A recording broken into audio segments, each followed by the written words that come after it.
नीति आयोग के vice chairman mister सुमन berry ने गरीबी पर एक महत्वपूर्ण रिपोर्ट जारी किया है। मेरे साथ खुद सुमन बेरी मौजूद हैं। Multi dimensional poverty index report आपने रिलीज़ किया है अभी। क्या रिजल्ट्स हैं उसके, लेटेस्ट रिजल्ट्स? सबसे पहले मैं ये कहना चाहूँगा कि ये दूसरी रिपोर्ट है। 2021 में हमने ऐसी पहली रिपोर्ट पब्लिश की थी। और मैं समझाना चाहूँगा आपके व्यूअर्स के लिए मल्टी डिमेंशनल पॉवर्टी क्या होती है और उसके बाद ये सेकंड रिपोर्ट में क्या हमें ज्ञान प्राप्त हुआ है। तो मल्टी डिमेंशनल पॉवर्टी एक ज़माने में पॉवर्टी लाइन होती थी और नीति आयोग मतलब प्लानिंग कमीशन भी पॉवर्टी लाइन के बारे में वो सिर्फ पैसों के को मेजर करता था कि मतलब कितने रुपए लोगों के पास है, कितना वो कंजम्पशन कर सकते हैं।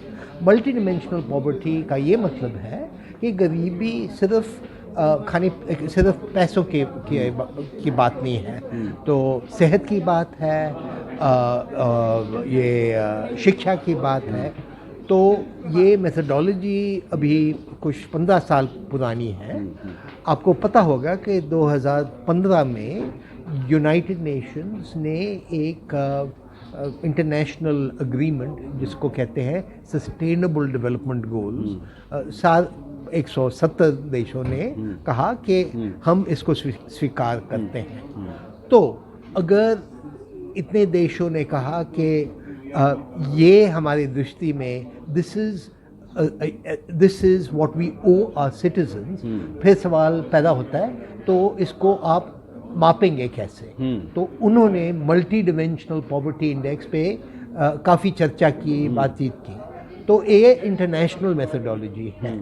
तो इंटरनेशनल मेथडोलॉजी फिर इंडिया ये सस्टेनेबल डेवलपमेंट गोल्स के लिए काफ़ी महत्वपूर्ण है।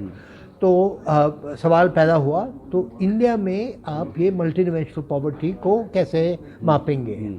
तो उन्होंने हमारे साथ ये निश्चित किया कि हमारा नेशनल फैमिली हेल्थ सर्वे जो होता है उसके मुताबिक हम मापेंगे।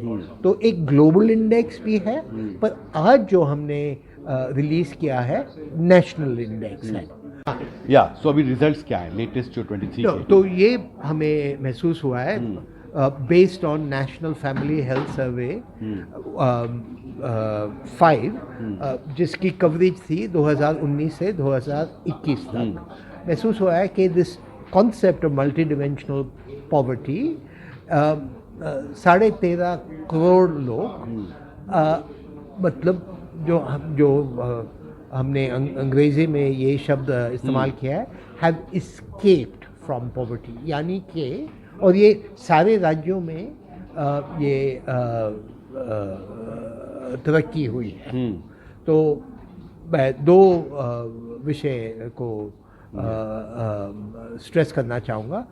पहले कि इतने लोग को फ़ायदा मिला है 2025-26 से 2015-16 से 15-16 से ये 19-21 तक। और दूसरा कि तकरीबन सारे राज्यों और डिस्ट्रिक्ट्स में ये फ़ायदा हुआ है। It's not a question of pockets, पर पूरे देश में। तो फिर सवाल पैदा होता है ये इसका कारण क्या है। और हम तो सोचते हैं क्योंकि ये जो स्कीम्स हुई हैं उनकी इम्प्लीमेंटेशन, उसकी सैचुरेशन, इस करके मल्टी डिमेंशनल पॉवर्टी में तरक्की हुई है। और क्योंकि सर्वे तो किसी और का है, नेशनल फैमिली हेल्थ सर्विस का है, लगता है कि ये तरक्की कोविड से मतलब वो बेहतर हो सकती है। नहीं, कोविड से ज़्यादा इस पे असर नहीं हुआ जी। या टोटल आपने ये कहा है कि अराउंड 24% 2015-16 में जो पॉवर्टी हेड काउंट रेशियो था वो घटकर 19% पे आ गया। हाँ, असल में हाँ, पर 14% क्या? हाँ जी, हाँ ठीक है।